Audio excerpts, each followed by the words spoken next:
So before I start, I'd like to thank the University of Cambridge. I studied here, and it gave me a lot in terms of knowledge, in terms of understanding.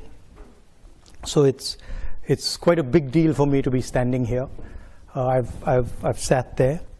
I'd like to thank the Judge Business School, the Dean, the faculty and students, and I'd especially like to thank Professor Rao for having me here. I thought I would speak a little bit about India, about what is going on in India, and that's the Bharat Jodo bit. And then I would talk about two divergent perspectives on the planet, the American view of things, the Chinese view of things, and how those two are playing out. And then I'd conclude by placing some ideas on the table about how we can think about these two divergent forces. The central thread is about listening, and it's about listening at the individual level, but also listening politically at scale. So not just one person, but listening to millions and millions of people and understanding how they're feeling and how they're responding. Okay? And then also listening to different cultures which you're not maybe used to or I'm not used to, and trying to get a sense of how they're seeing the world, and trying to piece together where they're coming from. So the broad idea is one of listening. Different cultures listen differently. There's a very specific way in which the Indian culture listens, and so I'll be talking more about that. I see a friend of mine, a Sikh friend of mine. You'll sort of get a sense of what I'm talking about, and it's also about what is going on at the international level and the risks that are potentially in front of us. Okay, so we can start with the Bharat Jodo. Everybody knows, and it's been in the news a lot, that Indian democracy is under pressure, is under attack, right? I'm an opposition leader in India, and we are navigating that space. What's happening? The institutional framework, which is required for a democracy, parliament, a free press, the judiciary, just the idea of mobilization, just the idea of moving around, these are all getting constrained. So we are facing an attack on the basic structure of Indian democracy. In the Constitution, India is described as a union of states, and that union requires a negotiation, requires a conversation. So it's slightly different than other countries. You can think about it much more at the scale of Europe, right? Multiple different states, much bigger than Europe, requiring a conversation and a negotiation to actually move forward. And it's that negotiation that is actually coming under attack and under threat, right? Here you can see that picture. That picture is taken in front of Parliament House, and that's where a whole bunch of opposition members of Parliament were just standing there talking about certain issues, and we were just locked up and put in jail. And that's happened 3 or 4 times, right? And it's happened relatively violently. That's just an example. And you've also heard of the attack on minorities, the attack on the press. So you get a sense of what is going on. Now, the one way I like to think about it is that Indian democracy is a public good, okay? Because it is by far the biggest democracy. At least 50% of people who live in a democratic space live in India. And so preserving and defending Indian democracy is more than just about India. It's actually about defending the democratic structure and the democratic system on the planet, right? Can we do the next slide? So that's what I described. capture and control of media and the judiciary, surveillance and intimidation. I myself had Pegasus on my phone. Large number of politicians have Pegasus on my phone, on their phone. I've been called by intelligence officers who tell me, listen, please be careful what you're saying on the phone, because we are sort of recording this stuff. So this is a constant pressure that we feel. Cases on opposition. I've got number of criminal libel cases for things that, you know, should under no circumstances be criminal libel cases. But that's the story, right? And that's what we are trying to defend. What we found as the opposition was that it's very difficult to communicate with people when you have this type of an assault on the media, on the democratic architecture. Can you go to the next slide?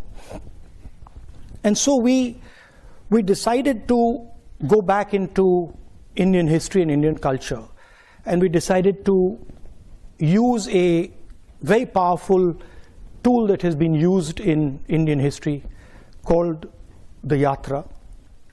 And that's Mahatma Gandhi doing a yatra against the British, which actually broke the back of the British Empire. It's called the Dandi Yatra. My Indian friends here will know about it. And it was a yatra that raised the issue of a salt tax. It was about 450 kilometers. The idea of a yatra, it's not just a journey, right? It's a journey, it's a conversation, it's listening to people, but at its heart, it's the idea of annihilating yourself. So at the heart of a yatra is the idea that you attack yourself, and you attack yourself by the distance that you walk, by the pressure you put yourself under, and that's the basic philosophy of a yatra. And the idea is that if you attack yourself and you shut yourself down, you shut your ideas down, then when someone speaks to you, you will be able to listen to him or her more effectively. That's the broad philosophical idea behind it, and it's there in a number of religious systems as well as an idea. The idea of attacking yourself, of annihilating yourself to understand, to observe, to listen. And it also has to have a sense of perseverance. It can't be that you just do it for 5 days. It's got to hurt you. It's got to be long. And it's got to take time. Can we do the next one? And so that's the yatra that we started. It started from Kanyakumari in the south, and it went all the way to Srinagar. 5 months, well actually 4.5 months of continuous walking, 4,000 kilometers, 14 states, 136 days, 9 languages, multiple religions. Next slide. And so we started on this. We decided, okay, we're going to do this. We got 125 core people, and we said, okay, we start to walk. And we had no idea, frankly, what we were getting ourselves into. Okay, because I'm a runner, so for me, I thought to myself, look, okay, we're walking 30 kilometers a day. I run 10 easily, so 30 can't be that difficult, right? A little bit of arrogance. So I was like, this is not going to be a big deal. And so we started. And immediately we realized what we had got ourselves into, okay? Because this was not actually about the distance at all, right? The distance was almost irrelevant. It was about the energy that was embedded in this thing, right? And the number of people, the scale of the thing, spiraled completely out of control. So it went, in our imagination, it was 120 people walking with, 3,000, 2,000 people coming sometimes. This became 50, 100,000 people. And when you get 50, 100,000 people next to you, it's not easy, because you are just thrown around, right? And the forces are very, very big. To give you an idea, 6 people died, okay, walking this thing. Multiple people broke their legs, arms, and that was the type of energy that was released. What I did early on, I thought to myself, okay, so what is my responsibility in this? What do I have to do? And I came out with the concept, which was that when we're walking and there's this massive group of people and this pressure, I have to ensure that the space in front of me is safe, right? Whether it's a woman who comes, whether it's a young kid who comes, whether it's a handicapped person, whoever comes, that person's got to feel that I'm comfortable, and in this huge energetic system, I'm safe. That was my first idea. And the second idea was, which I told the guys working with us, I said that, look, whoever comes into this space must feel that they've come home, right? They should not feel that this is a political rally. They should feel that they've come to see their, I mean, there were many of us, so they've come to see their brother, or they've come to see their sister, or they've come to see their mother, and they should feel very comfortable over there. And then when they leave, they should have a feeling that I just left home. So we try to make it a personal, emotional connect with people. That was just an idea, and that's the idea here of creating this listening space. Can we do the next one? And that's what the thing looks like, right? And that's so you can see the space around me there, and there's others who are walking with me over there. There you can't really see it. And so there's massive pressure coming into that space, right? And these people are walking, and then we're inviting them into the space, and we're having these conversations, which interestingly, the moment we came up with the idea of making it a home, they stopped being political discussions. So what was a political idea suddenly became a personal idea, right?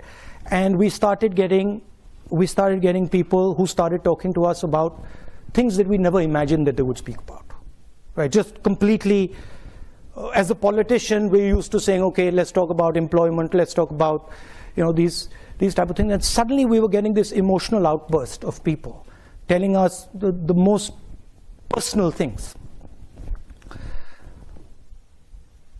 When you meet somebody, especially when you're a politician, the first thing you're trying to do is you're trying to tell them that you understand their situation, right? And even in business, that's the first thing you're trying to say. Look, I know what your problem is. I know how to solve your problem. That's the starting point.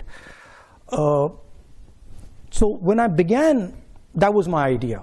Somebody had come to me, and I'm a farmer. Oh yeah, your problem is, with the seeds, and your problem is, the fact that you're not getting your insurance money, etc. These type of things, and very quickly that just stopped, because the number of people that I was dealing with, was just too much, and the pain. Then what also started to happen was my knee started to give me trouble. I had an old injury in college which had gone away, and then suddenly that thing started up, right? So in my mind, I was like, okay, I got to make sure that this is under control. And frankly, there's not much I can say now. And I just got to listen to everybody. And so what slowly started to happen is that my desire to speak just started to die, right? One, because I couldn't speak to so many people, and two, because I was in pain, and I was just like, okay, I got to cruise through this thing, right? I'd get up in the morning. I mean, you can imagine it. You have knee pain. And you're like, okay, so how many kilometers do I got to go? 3,500. I mean, how do you even come to terms with that, right? You're like, my God. Right? So this is, as I was dealing with this, I started to sort of go silent, right? And so I would speak to somebody. It would be as if I was like a dark lake. I'd just be sitting there and silently, and the person would be speaking to me. And slowly I started to feel many things that I could not feel before, right? So for example, a farmer would come, he'd grab my hand, and immediately when I grabbed his hand, I could tell suffering that he's been through, the pain that he's been through, the difficulty he's been through. So you started to hear, not just with your ears, you start to hear with your hands, you start to hear, listen with your eyes, you started to look, you're walking with somebody and you can see that he's struggling. So you start to get a sense of what this person is and where he's coming from. Very, very deep sense of that. I'll give you the most shocking example of this, and I said that these discussions started becoming very personal. So we're walking and suddenly these two, and how you can hear in an individual, right, the voice of millions of people, right? That's what as a politician I think about. How do I take what you're saying and say, okay, how do I now take it from there to what a million ladies are saying, or million women are saying, or what you're feeling, how do I translate it to what a million or 500,000 women are saying? So I'm walking, and suddenly these two girls come, one of them grabs my hand on this side, and the other one grabs my hand on this side. And when they grab my hand, I feel something I've never felt before, right, in the hand. I'm like, this is strange. The way they're holding my hand, there's something strange in it, right? It's like, almost like a desperate way of holding my hand. So I look at the girl and I say, tell me, what's happened? How are you doing? And she looks at me and she says, well, my sister and me, that's the sister, were gang raped by 5 guys. So this is not a personal conversation that you have with somebody you've just met. So I'm like, look, let's call the cops, right? That's my first reaction. I'm like, that's a real problem, let's call the cops.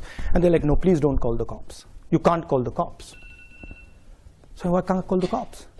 And they're like, well, if you call the cops, we'll be shamed. And then the girl says, and I'll never be able to get married. So I said, what do you want me to do? They're like, don't call the cops. So I was like, okay, so but then what do I do?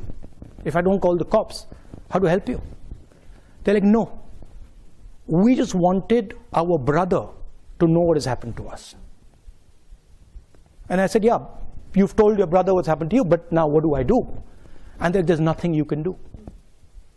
And then they walked away, right? So now you extrapolate that, and you can see thousands of women who have faced something like that, and you can see the pain that is there hidden.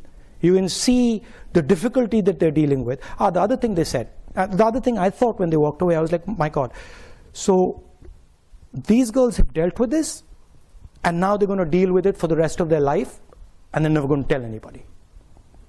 Right? And I thought, that's crazy. But that's it. Right? So these are the type of things that started to happen. And they started to change. As a politician, the way I look at people and the way I think about people and the way I react to people, right? Almost like a silence in me that is just, okay, say what you have to say and I'm quiet. And there's nothing I'm going to say. And tell me everything you have to say, right? And then once you've told me, I'm not telling anybody, right? Which is trust. So that's what this yatra started to do, and it started to happen with kids. I'm walking I'm walking, and just to give you a flavor of India, I'm walking, and there are these little beggars who come, little kids, and they come and they hug me and stuff. So I'm fooling around with them, and another man comes and says, "Don't do that." So don't do what? He's like, "Don't touch them." I said, "Why?" He says, "They're dirty." So I said, "No, you and me are dirtier than them." Right? So you can see then these ideas that are floating around that suddenly you never heard them before. You never heard, or you didn't get the granularity of it anyway. And then can we go to the next? Yeah. So that's a Sikh mechanic. You can see his hand there, and this is a girl whose house has been broken. Whose house I think has been smashed. Anyway, next. Now this is where the thing gets really interesting. So we are going through all the states, and Kashmir is a state which is insurgency prone, right? There's a lot of violence. There's been quite a lot of violence for many years. In fact, that picture there is me putting flowers on the spot where almost 40 soldiers were killed by a car bomb some years back. So we arrive in Kashmir, and Kashmir is this so-called violent place. And as I'm entering Kashmir, the security guys come to me and say, listen, we need to talk to you. So what do you need to say? And they say, well, look, the thing is, you can't walk in Kashmir, right? It's not a good idea. We're walking 3 days, and we're walking 3 days in the roughest districts. So you can't walk in Kashmir. It's a bad idea. So I'm like, why can't I walk in Kashmir? And they're like, well, because you'll get hand grenades thrown on you. So now I'm responsible for 120 people I'm working with, right? So I'm like, look, let me go and have a little word with them. And so I go and have a little word with them and say, look, they're telling us they're going to get hand grenades thrown at us. And they're like, okay. And I was like, frankly, I want to walk. I mean, you know, if we get hand grenades, we get hand grenades. So they're like, yeah, we should all walk. And so we decided we're going to walk. And we start to walk. And suddenly what starts to happen is these Indian flags start coming everywhere, right? Everywhere, they just start coming out, right? The first day we're told about 2,000 people are going to show up, and 40,000 people show up, right? And that thing over there, when I'm sitting on that jeep, is because the police and security system just been overloaded, and it's collapsed, right? Because they can't manage the crowd. And if you look carefully, you'll see the panic on the security people's faces.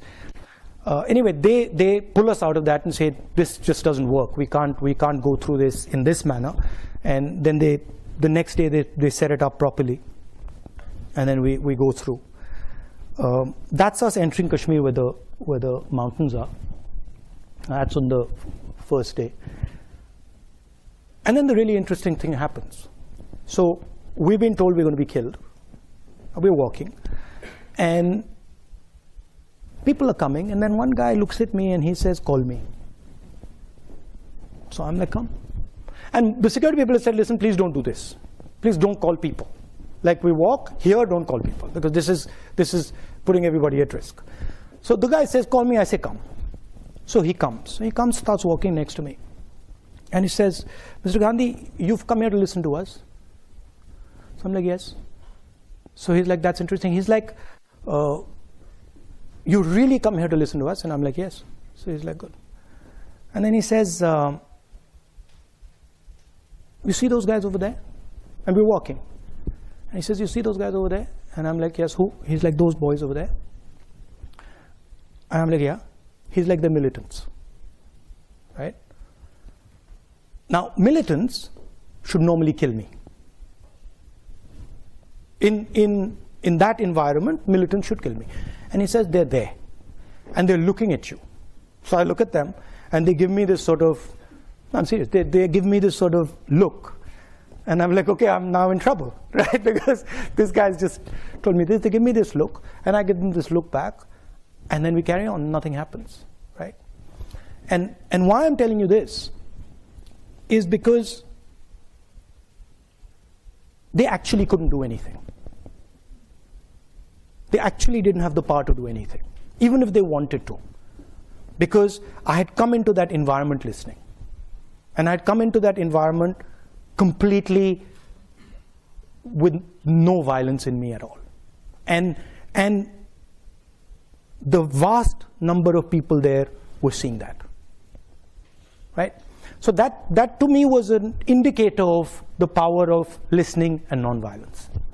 Now, what did we hear in India? The main thing, we heard that, and this you don't hear in the media. In the media, you have a completely different discourse going on. You have Bollywood, you have cricket, you have all sorts of other stuff. What we heard in India is, the main thing we heard is unemployment. That India is simply not producing the jobs its youngsters need, period, the end. And that's everybody, all the young people, okay? So I want to leave you with that. Now let's go to the next. So now let's move to the two divergent ideas that are there are many ideas, but the two that are big and the two that are powerful and playing out: the idea of the United States and the idea of China. And we know that the United States is the dominant superpower, global superpower, and it's had a record since the 1940s of enabling large amount of prosperity and growth. Okay, and it's done that in a democratic environment. It used to produce, and it used to produce in a democratic framework. And that's quite an important thing, in my view. The history of the United States, everybody knows. People went from Europe, people went from England because they were persecuted. So the idea of individual freedom is very, very deep in America. And the Americans, at least with their citizens, will protect that idea very firmly and very strongly. Right? And the other idea that's central to America is the idea of openness, the idea that anybody can come into America and anybody can dream the American dream. I was educated there, and I remember being surprised at how open it was. I'll give you an anecdote. My father had just died, and I had been killed, and I was in America in college, and I was a bit upset. So my guardian told me to come from Boston to Atlanta, and I remember 3 or 4 in the morning. I got up, took the cab to Logan Airport, and there was a Haitian taxi driver. And I started talking to him, and he said, you know, America's given me my life. America has given me everything I have. I had nothing in Haiti, and I came here, and they love me, and they treat me with respect. And I'm part of the American dream. And then I walked out to on the curb, and as I was walking out, I pulled my suitcase out, and there was a guy standing there, and he had these suitcases in front of him. So he said, which airline are you flying? And I was a bit suspicious. I was like, why is this stranger asking me which airline am I flying? And anyway, I hesitated, and I told him, and he said, oh, you can do curbside check-in. And I go, what's that? And he's like, well, you can just leave your bags here. Now, for me, this was just like a mind-blowing idea, right? Like, I leave my bags here? Okay. So I was like, no. He's like, no, you can leave your bags here. So I was like, okay, so who are you? And so he pulls out his airline ID. And I'm like, okay, that's interesting. And I leave the bags. And then I walk off, I remember asking myself, when are these guys going to check my ID? Right, I had a passport and my college ID, and when are they going to check my ID? And they didn't check my ID. They didn't check my ID right into the plane. This was pre-9/11, so maybe a lot of you guys don't remember this, haven't felt this, but I was like, what's going on, right? And why are these guys not checking this ID? In my own country, they check my ID, right? They'll ask me for the passport immediately, and here they're not. What is going on? And I remember sitting on the plane saying, my God, this is an amazing place. I've come here a few months ago, and they've let me through the airport. They've not checked me, and they trust me. They believe in me, right? And to me, those two ideas are the core of the idea of America. They will make you feel comfortable, and they will protect you. Okay, in America. In America, not outside America often. Okay, outside America, they can do bad things to you sometimes, but in America, they will protect you. Okay, and to me, that's the central idea of the United States, and it's a very powerful idea, and it's been successful, and it's basically built a superpower. It's built an engine that has allowed people to come in, huge amount of innovation, huge amount of technological advancement, many positive spillovers. But now there's a problem. And in my view, there's two problems. One problem is that post 9/11, that that idea that anybody could just walk into America has been challenged, questioned. It's been questioned directly by bin Laden, by putting planes into the World Trade Center, by generating huge amount of anger and fear, and that has had a result. The Americans are absolutely correctly, they're concerned about people who come in, about what they might do, and you can see that with the whole Homeland Security, the X-ray machines at the airport, all that going on. That's basically the idea that you can't just come into America like you used to. Okay, so that's one big change that's taken place. And the second really big change that's taken place is that what used to be the strength of the United States, the idea of production in America, the idea of manufacturing in America, has simply left. It's just gone away from America, it's gone somewhere else. Where's it gone? Can you give me the next slide? Where's it gone? It's gone here, right? And it's gone to the aspiring global superpower, which today dominates production. Okay? Now, I've read quite a lot about the Chinese. I've studied them. I've spoken to senior leaders. I've spoken to people who think about China. I'm not an expert, but I have a decent understanding. Okay? So bear that in mind. Now, the way the Americans value individual liberty, the Chinese value harmony. They are not, individual liberty is not central to their idea. Okay? Their idea is much more about the society being in harmony, because they've had massive tremors, right? They've had huge amounts of pain, they've had revolution, they've had civil war, they've had the Cultural Revolution. So what they don't want is that things go out of control, that things spiral out of control and disorder comes, which is legitimate. For them, it's as legitimate as individual liberty is for the United States, right? For them. One conversation that I had really struck me about China, and it's shaped how I think about it. Okay, and the conversation was with a senior gentleman of the Communist Party, and I asked him. I said, "Tell me, what is China?" Right? I said, "Is China a country?" He says, "Yes." And I said, "Okay, is China a nation?" And he said, "Yes." I said, "No, but give me a Chinese explanation of what you are." And so he says, "Look, Mr. Gandhi, I'll explain it to you." He says the Yellow River comes down from the Himalayas. It flows down. And it has unlimited power. It has unlimited energy in it.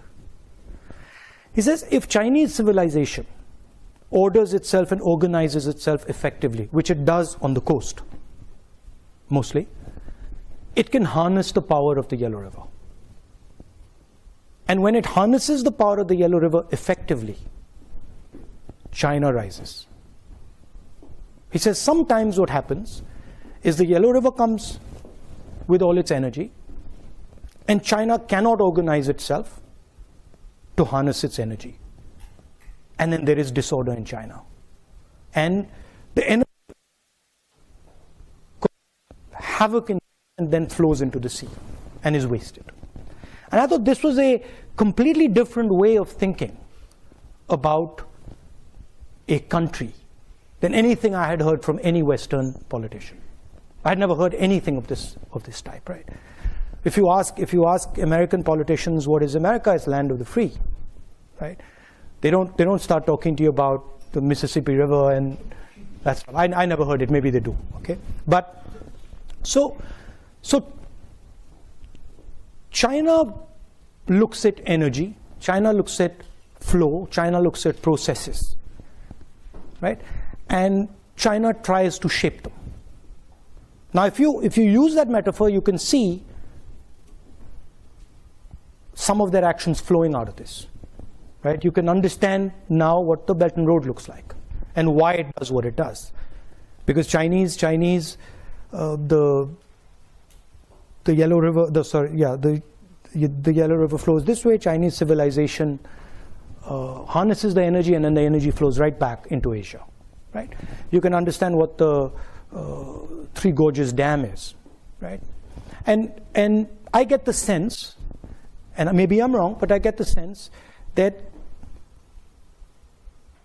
the infrastructure that you see in China, the railways, the airports, the dams, they are actually, in the Chinese mind, they are emerging from nature. They're emerging from the power of the river, and they're, in a sense, China sees itself as a force of nature, right? And is embedded in nature. Whereas the West, America, does not see itself as embedded in nature. It sees itself as placed on top of nature. Okay? Now this completely changes how you think about things. And this explains, to me at least, why the Chinese would be so interested in harmony, and why, and how they would think about it. There's another conversation that, for me, was absolutely fascinating. And I started, when I get into conversations, I tend to pester people, ask them silly questions and stuff. So I started asking this other gentleman about IP, right? And I said, look, what do you think about IP? And he's like, no, we completely agree with IP, and IP makes sense. Intellectual property is fundamental. And I asked him a couple of times. And then he made two very interesting observations.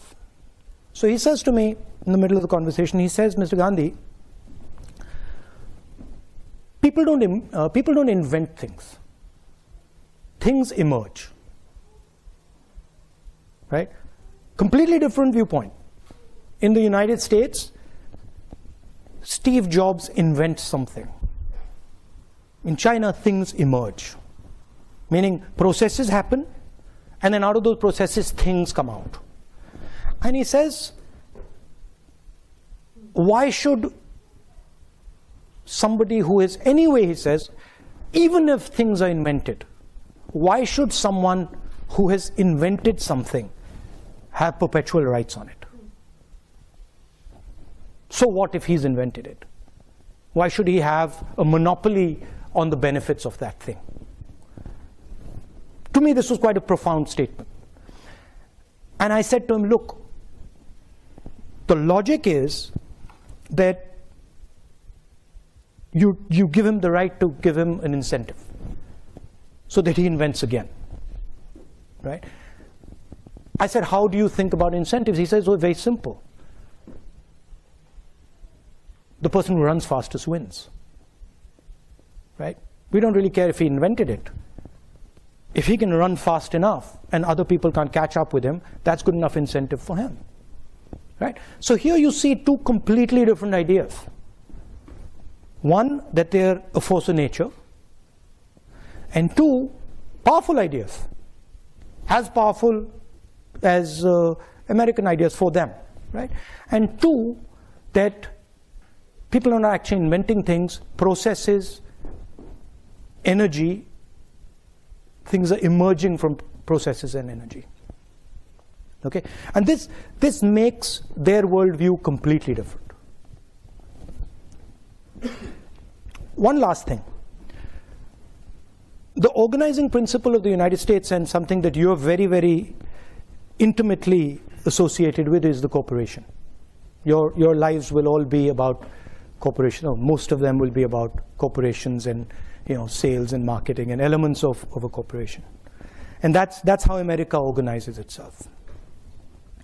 And I think embedded in this is the central innovation of the Chinese. Pre-collapse of the Soviet Union, there were two organizational systems on the planet, broadly. There was the American system, Western system, with the corporation, and there was the Soviet system, and in those days the Chinese system with the state. State did what the corporation does. And post the collapse of the Soviet Union, can we go ahead? Is that no, I think they removed that quote. Post the collapse of the Soviet Union, the Chinese did something very innovative. And if you've heard the quote, you might have heard a quote by Deng Xiaoping saying that it doesn't matter the color of the cat as long as it can catch the mouse. Have you heard that quote? Yeah. So I think what he was saying in that quote was that actually we will organize ourselves using the cooperation, just like the West, right? But we will do one further thing. Inside the cooperation, we will embed the Communist Party. So it's a hybrid. It is exactly like the United States as far as the cooperation is concerned, and then it's got a magic trick in it, which is that inside the cooperation is what they call the instrument of the people, what we call the Communist Party of China, right? And this does something fundamental. What it does is it allows the Communist Party of China to have a full monopoly on information in the country, which the government of the United States doesn't have, or the government of India doesn't have, or the government of most other countries doesn't have, because there's a separation between the state and the corporation. And this gives them a huge advantage in artificial intelligence. It gives them a huge advantage in all sorts of, in cyber warfare, etc., etc. I'm just placing that on the table. So those are the two broad ideas. One is the maritime idea. The other is projecting right through Asia, the Belt and Road. And the contest is basically, is the planet going to be terrestrial? Is it going to remain maritime? What's going to be the balance? And China sees itself as dominating the terrestrial space and contesting the maritime space. That's how it's playing out. Now, to the conclusion. So a couple of things are very clear. The first thing is that there's a huge communication gap between what people are saying and what the media and vested interests are saying. It's just completely divergent, right? And that's a huge problem, because at least in our country, and I'm sure in the West, there's a disconnect between what people are actually feeling and what the media is saying they're feeling. Okay, that's a problem. Second thing, everybody knows that huge amount of inequality is being created, at least in the Western world and in India. A huge, massive concentration of wealth, massive concentration of income, in India, unemployment. So the worst thing that can happen is these two ideas collide with each other, right? Because then everybody's in trouble. And that's something that is not in anybody's interest, right? These ideas have their place. They're not going away anytime soon. But if they collide, it's a huge catastrophe. Can we have the next slide? So there are two things that to me are quite obvious. Number one, that with the technological advances that are taking place, with the communication system, the fact that the world is getting hyper-connected, the planet is basically becoming like an organism, like a connected organism with a nervous system, right? And that means things will move very, very fast. I mean, I don't want to use a bad analogy, but cyanide kills you in seconds because it uses your nervous system, right? And it kills you with almost no energy. It requires very little energy to completely wipe you out. So that's the space we're heading, where things will move very, very quickly and they will infect everything very fast, right? So the first thing we have to think about is the need for a global immune system that listens very fast to escalation that is uncontrolled. And Ukraine would be an example, right? We're sitting here, Ukraine just keeps escalating. Nobody actually knows where it's going to end.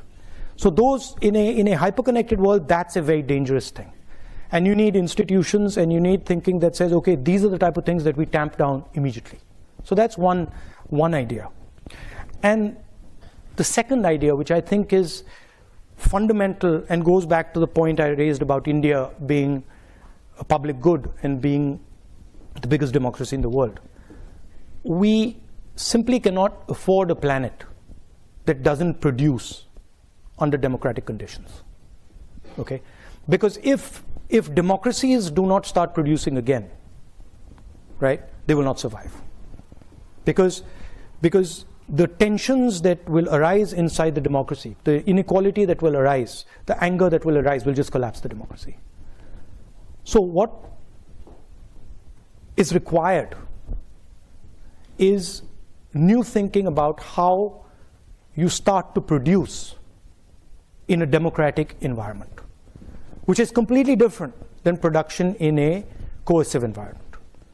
In a coercive environment, what you're basically doing is a factory, a production unit has a huge amount of socio-political energy inside it. And what you're doing is you're forcing it closed inside the structure. You can't do that in a democracy.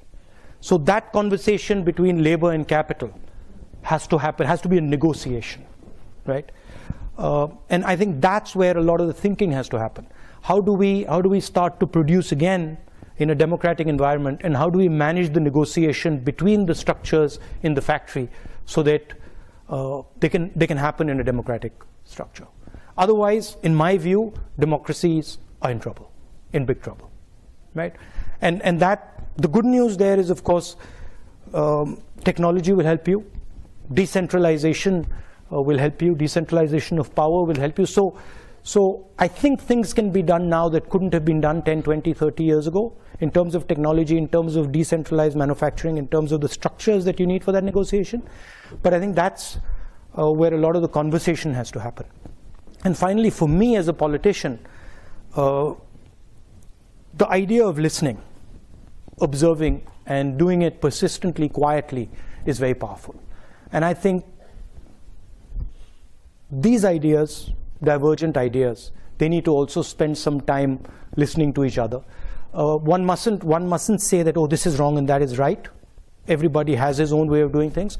But I think one must give space to the other and say, okay, what is that other person doing?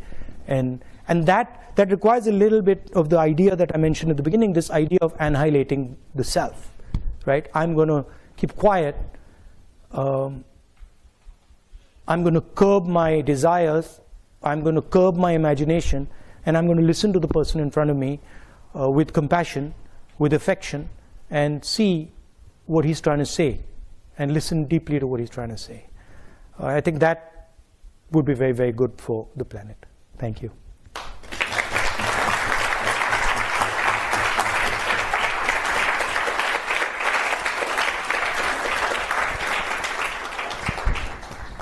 Thank you very much for Thank you. Profound. Yes, I mean, I think we are still thinking about the ideas. Thank you. Thrown at us. Do we have any time for questions? Did I overshoot? Yes. Okay. All right. Thank you. Questions? No, we got some questions from the audience already. All right. First question is, what are your thoughts on the rising power of the right wing in India and its control of key institutions like the media and the judiciary? So when you look at these things seriously, you have to go past. You have to go past the idea of the right wing, and you have to go into what are the forces behind that structure, right? So, what is causing that sort of change? Number one, massive concentration of wealth in few people's hands. Number two, complete control of the media as a result of the concentration of wealth.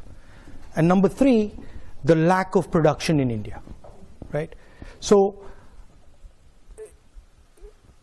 if you have people working in factories, right, they can organize themselves politically. And if you can organize yourself politically, you can get a counterforce to right-wing mobilization. The problem is the bulk of India's people are unorganized labor. So it's very difficult for them to organize. They want to organize, they understand the need to organize, but because they're completely separate, They can't, right? So that's really how to think about it.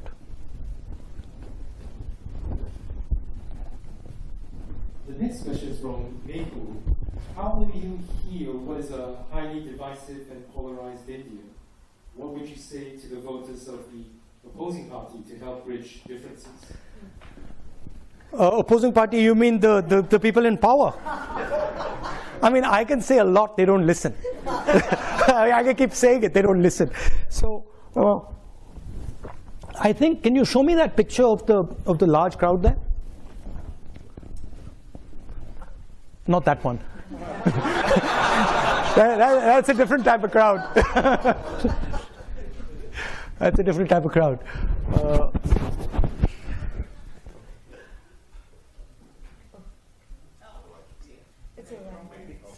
I think it's, yeah. It's a second, earlier. This one. So this is mass mobilization, right? And this is actually how you fight politically. Now, in a world where the media doesn't work, the way you fight is by mobilizing large numbers of people. It's difficult, it's tedious, it takes time, but that's the only way. You have to go through the street, right? And there's a lot that can be done using that system, right? I'm in fact surprised that it's not used more in other countries. I wonder about it, right? Because it's actually quite a simple thing to walk across India. It's not a complicated thing, right? And it's a very, very powerful thing. And it's about allowing people to express themselves, right? How do you heal? I think this is healing. I think this really heals, because when somebody comes out and says, look, I had the opportunity to say what's in my heart. By the way, I had BJP guys coming here. I had BJP people coming up to me and saying what you're doing is good. What you're doing is good for the country, right? Large numbers of them, right? Because even they understand, at least the sensible one understand the risks that they're sort of pushing. Because in a hyper-connected world, you sort of create too much polarization, you get a massive backlash, and it can be very bad. The next question is, can you tell a few good policies implemented by Narendra Modi that you think are good for India in the long run? This is quite a popular question. No, see, the problem is that if you fundamentally disagree with the foundation of something, right? I mean, I could think about it and say, yeah, okay, maybe that policy that he's done is not a bad policy, right? Maybe giving ladies gas cylinders or giving people bank accounts is not a bad thing, it's a good thing. But that sort of misses the point, right? Because in my view, Narendra Modi is destroying the architecture of India. So I'm not too bothered about 2 or 3 good policies that he's doing if he's blowing my country to smithereens or our country to smithereens, right? And I think that's what he's doing. I think he is imposing an idea on India that India cannot absorb, right? India, as I said, is a union of states. It's a negotiation. And if you try to force one idea on a union, it'll react, right? I mean, I've got a Sikh gentleman sitting here, right? He's from the Sikh religion. You come from India? He comes from India, right? We've got Muslims in India. We've got Christians in India. We've got different languages in India, right? They're all India. Mr. Narendra Modi says he's not. Mr. Narendra Modi says he's a second-class citizen in India. Right? I don't agree with him.